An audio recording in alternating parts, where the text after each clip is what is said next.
कारवां के लोगों से मिलने की इच्छा थी। मित्रों, बहुत पहले हम लोगों ने भी जो बुद्ध चरित्र चंद्रोदय है उसको पढ़ा और हमने व्यक्तिगत तौर पर काफ़ी किताबें भी खरीदवाई। वो जो दिल्ली का प्रकाशन है सम्यक प्रकाशन, वहाँ से, और उसको वितरित भी करवाया गया। एक अच्छी परंपरा उत्तर प्रदेश में भी शुरू हो रही है कि अखंड पाठ का कार्यक्रम तमाम जगहों पर हो रहा है और बुद्ध चरित्र चंद्रोदय उसका मुख्य ग्रंथ है, जिसको कि पूरा 24 घंटे जैसे कहते हैं एक अखंड पाठ हो रहा है। बहुत ही सरल भाषा में, बोधगम्य भाषा में, आम जनता की भाषा में, जैसा कि तुलसीदास जी ने अभी बता रहे थे, हमारे विश्वकर्मा जी की सनातन धर्म का ग्रंथ रामचरितमानस लिख दिया, उसी ढंग से करीब करीब अवधि की भाषा में ही, जहां तक मैं उसको पढ़ा है, उसी भाषा में संपूर्ण ग्रंथ वो लिखा गया है। और निश्चित रूप से जिस ढंग से बुद्ध के पूरे जीवन पर वो महाकाव्य है और जिस ढंग से बोधगम्य भाषा में लिखा गया है, बुद्ध के बड़े ही उदात्त विचार को, उनके दृष्टि को, उनके दर्शन को जितने सरल भाषा में और गांव देहात की भाषा में उन्होंने लिखकर एक महाकाव्य की शक्ल दिया है, तो निश्चित रूप से इस ग्रंथ के माध्यम से बुद्ध की बात, बुद्ध का दर्शन, बुद्ध का रास्ता प्रत्येक घर तक जाएगा और बुद्धमय भारत को बनाने में इस ग्रंथ का बहुत बड़ा योगदान होगा। और ये महाकवि विनीत विक्रम बौद्ध जी की जन्मस्थली, इसलिए भी बड़ी इच्छा थी इस धरती को नमन करने की, इसलिए आप लोगों के बीच आया। मित्रों, बातें बहुत है, दर्द बहुत है और आप सभी उसी दर्द के भागीदार हैं और उसी दर्द से प्रेरित होकर, उसी करुणा से प्रेरित होकर के आज यहाँ इकट्ठा हुए हैं। हमारा देश बहुत महान देश है और इस देश में ऐसे ऐसे महापुरुष पैदा हुए जिन्होंने न केवल देश को एक ऐसा रास्ता दिखाया जिसमें सभी मानव समान हो, प्रेम मोहब्बत भाईचारा से रहें, सदाचार से रहें, कुशल कर्म करें और एक अच्छे समाज का निर्माण हो। और बंधुओं, हम लोग बहुत बड़ी बड़ी बातें करते हैं, अखंड भारत का निर्माण हो, अखंड भारत का निर्माण हो। मैं आप लोगों से कुछ प्रसंग रखना चाहता हूं कि जब भगवान बुद्ध बोध गया की धरती पर बुद्धत्व प्राप्ति के एक दिन पहले ध्यान मग्न थे, तो रात्रि के अंतिम पहर में उन्होंने 4 सपने देखे थे या 5 सपने देखे थे, मुझे संख्या नहीं याद आ रही है। एक उसमें से जो सपना था, जो सबसे, जिसकी मैं व्याख्या करना चाहता हूं, जिसके बारे में यहां उल्लेख करना चाहता हूं, भगवान बुद्ध ने सपना देखा कि वो पूरे जम्बू द्वीप पर लेटे हुए हैं। उस समय भारत को जम्बू द्वीप कहा जाता था, भारत नाम नहीं था, जम्बू द्वीप था। और उन्होंने क्या सपना देखा कि जम्बू द्वीप पर लेटे हुए हैं और उनका माथा हिमालय पर्वत पर है, उनका पैर दक्षिण में समुद्र को छू रहा है, एक हाथ बंगाल की खाड़ी को और एक हाथ अरब सागर को छू रहा है। आप लोग सभी पढ़े लिखे लोग हो, विद्वान लोग हो, तमाम इसमें इतिहास के मर्मज्ञ लोग भी हैं, प्राचीन इतिहास भी पढ़े होंगे, साहित्य भी पढ़े होंगे। आप लोग भगवान बुद्ध के इस सपने के पहले शायद कोई ऐसा प्रकरण नहीं बता सकते जिसमें इतने विशाल भारत का, इतने अखंड भारत का वर्णन भगवान बुद्ध के सपने के माध्यम से किया गया हो। तो ये सपना एक ढंग से अखंड भारत का दिग्दर्शन कराता है हमें। और इस सपने में एक अर्थ ये भी है कि बुद्ध लेटे हुए हैं, पूरे भारत पर लेटे हुए हैं। और बुद्ध भारत पर लेटे हुए हैं तो क्या अर्थ हुआ कि बुद्ध की इच्छा थी ये पूरा जम्बू द्वीप बुद्ध की विचारधारा से बुद्धमय हो जाए। और जब बुद्धमय हो जाएगा तो निश्चित रूप से विश्व में ये सिरमौर होगा और अखंड भी होगा और विश्व गुरु का ये कार्य करेगा। तो भगवान बुद्ध का विचारधारा, भगवान बुद्ध पूरे जम्बू द्वीप पर लेटे हुए हैं, मतलब क्या हुआ? यानी पूरा ये भारतवर्ष बुद्धमय हो। और बुद्धमय भारत का क्या अर्थ हुआ? हम समानता से रहें, जाति न हो, वर्ण न हो, द्वेष न हो, विद्वेष न हो, घृणा न हो, प्रतिस्पर्धा न हो, आपस में हम प्रेम मोहब्बत भाईचारा से रहे, एक दूसरे के दुख सुख में काम आए और समानता, मानवता, इन सारे मूल्यों से हम ओतप्रोत होकर के एक बेहतर समाज का निर्माण करें। मित्रों, आज एक विचारधारा के लोग बड़ी बातें करते हैं, हम अखंड भारत बनाएंगे, अखंड भारत बनाएंगे। मैं आपके सामने रखना चाहता हूं कि अखंड भारत का सपना पहली बार भगवान बुद्ध ने देखा और इस देश की धरती को बुद्धमय करने का भगवान बुद्ध ने प्रयास भी किया। आपको मालूम होगा कि उन्हें 39 वर्ष की अवस्था में या 36 वर्ष की 35 वर्ष की अवस्था में उनको बुद्धत्व प्राप्त हुआ और 45 साल तक उस समय, आज तो हमारे पास चरपहिया वाहन है, तमाम बाद में रथ विकसित हो गए, तमाम गाड़ी घोड़ा दुनिया भर का है, तब भी हम इतना भ्रमण नहीं कर पा रहे हैं। लेकिन भगवान बुद्ध 45 साल तक पैदल, खड़ाऊ भी नहीं पहनते थे, जूता चप्पल भी नहीं पहनते थे, ऐसे विकट मार्ग पर जंगल पहाड़ सबको लांघते हुए भगवान बुद्ध 45 साल तक अनवरत चलते रहे। और चलते क्यों रहे? चलते इसलिए रहे कि भगवान बुद्ध को जिस ज्ञान की प्राप्ति हुई थी, वो ज्ञान क्या था? वो हमको जोड़ने का ज्ञान था।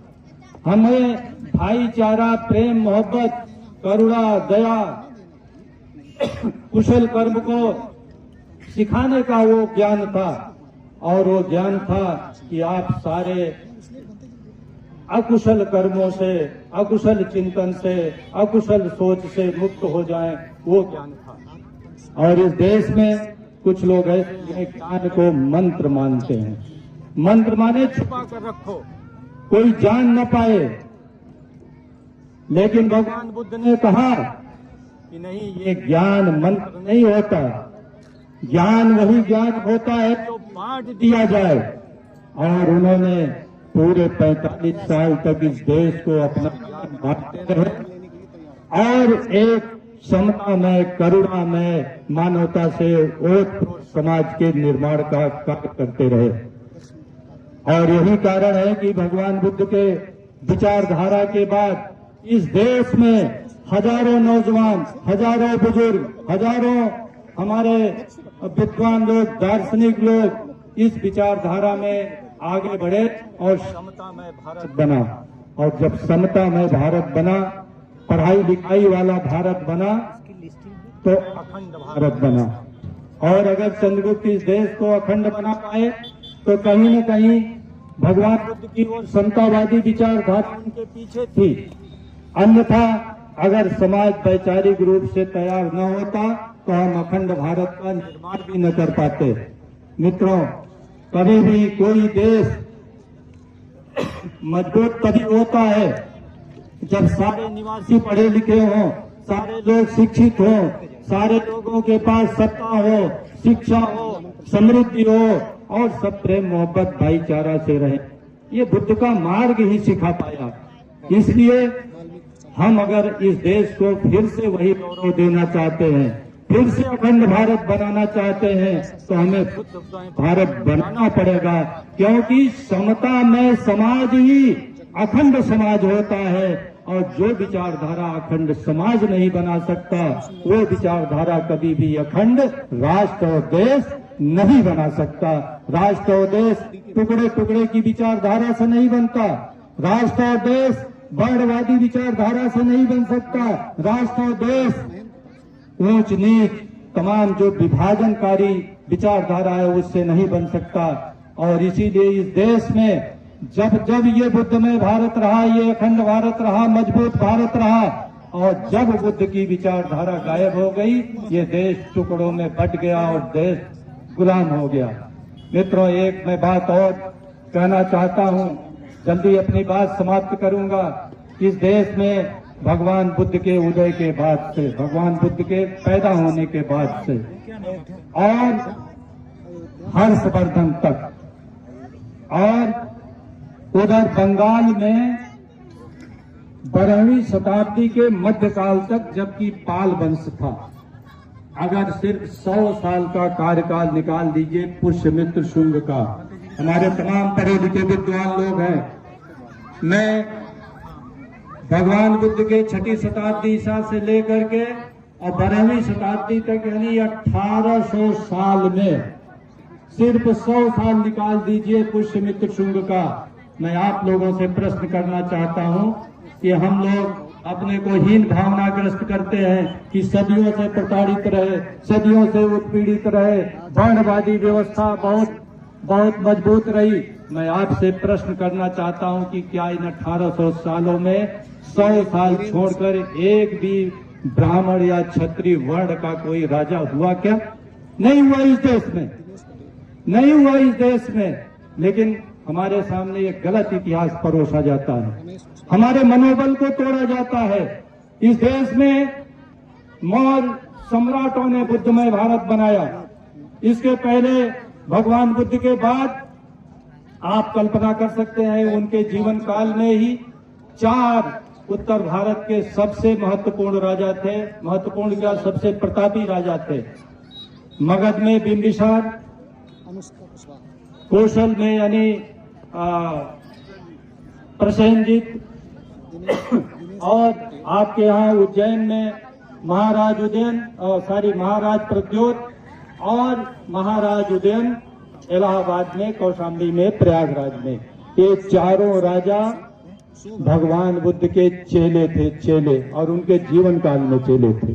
और ऐसे वैसे भी चेले नहीं थे, भगवान बुद्ध के इस प्रकार के चेले थे कि जब वो देशना करते थे तो बिंबिसार और प्रसेनजीत रथ से जाते थे और 1 किलोमीटर या 500 मीटर पहले रथ से उतरकर पैदल आकर चुपचाप उनकी देशना को सुनने के लिए उसमें सम्मिलित हो जाते थे।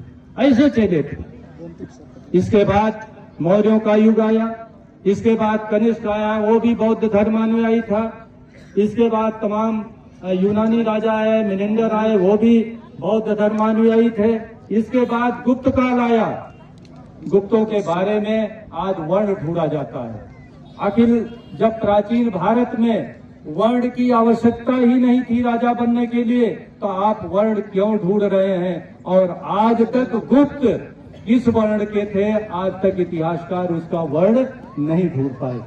और मित्रों, मैं बताना चाहता हूं कि गुप्त वंश के तमाम ऐसे राजा थे, तमाम ऐसे सम्राट थे जिन्होंने बौद्ध तीर्थ स्थलों का बहुत ज्यादा विकास किया। और कहते हैं अभी बड़ी बड़ी बातें होती हैं कि बौद्ध धर्म तो इस देश को क्या बना दिया, हिंसा से दूर कर दिया, अहिंसक बना दिया, इसी कारण हम गुलाम हो रहे हैं। अब समय नहीं है, नहीं तो इन सब बिंदुओं पर लंबी बात तय की जा सकती है। मैं सिर्फ गुप्त वंश के बारे में इतना कह रहा था कि उनका चंद्रगुप्त द्वितीय विक्रमादित्य का एक सेना नायक था आम्रकारदव, और आम्रकारदव ने 100 युद्ध जीते थे, 100 युद्ध जीते थे, 100 युद्ध। और उसके कारण चंद्रगुप्त द्वितीय विक्रमादित्य जैसा इतिहास में प्रसिद्ध हुआ। और वो आम्रकार्दव बौद्ध धर्मानुयायी था। मैं सिर्फ ये इतिहास के प्रकरण इसलिए बता रहा हूं कि जब जब बौद्ध धर्म इस देश में मजबूत हुआ, इस देश में समता आई, करुणा आई, प्रेम मोहब्बत भाईचारा आया और इस देश के आम नागरिकों में ऐसे ऐसे प्रतिभाशाली लोग पैदा हुए कि इस देश को अखंडता और एकता प्रदान की। आज फिर से उन्हीं मूल्यों की जरूरत है और इन मूल्यों की जरूरत के लिए हमें बुद्धमय भारत बनाना पड़ेगा। और बुद्धमय भारत बनाने के लिए ये जो देवर कोठार से आंदोलन शुरू हो रहा है, ये जो ट्रस्ट के माध्यम से बात जा रही है, ये हम लोग भी कोशिश करेंगे इसको आगे बढ़ाएं। और मैं कोई आश्वासन तो नहीं दे सकता, लेकिन जो भी वित्तीय मदद होगी मैं नंबर ले लूंगा भाई साहब का। जो भी वित्तीय मदद होगी हम लोग भविष्य में वित्तीय मदद करते रहेंगे और समय समय पर यहाँ आते भी रहेंगे। ये आंदोलन आगे बढ़ना चाहिए। अभी सेक्रेटरी साहब बड़ा ही अपना दर्द बयां कर रहे थे कि ऐसी बातें हैं, ऐसी बातें हैं। अभी तो बहुत कुछ सुनना पड़ेगा।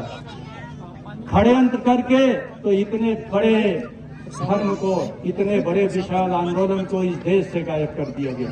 आप कल्पना कर सकते हैं कि जिस देश में बौद्ध धर्म पैदा हुआ हो और जिस देश में मैंने बताया 1800 साल तक, ये गलत फहमी है लोगों की और इसको सुधार लीजिए कि पुष्यमित्र शुंग के बाद इस देश में बौद्ध धर्म समाप्त हो गया।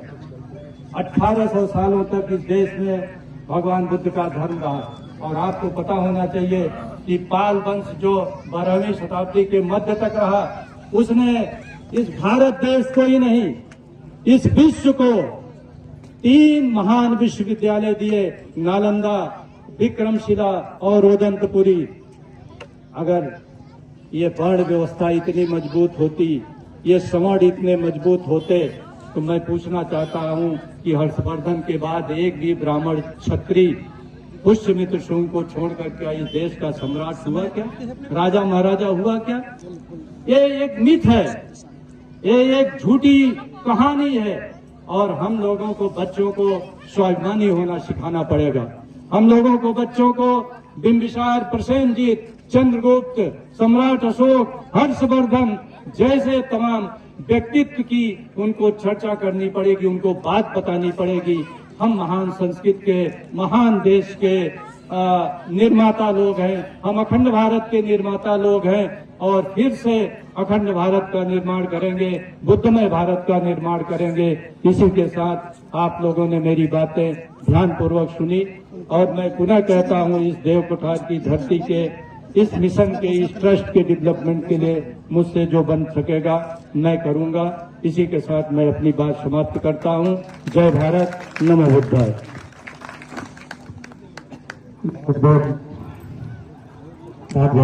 साधुवाद, साथ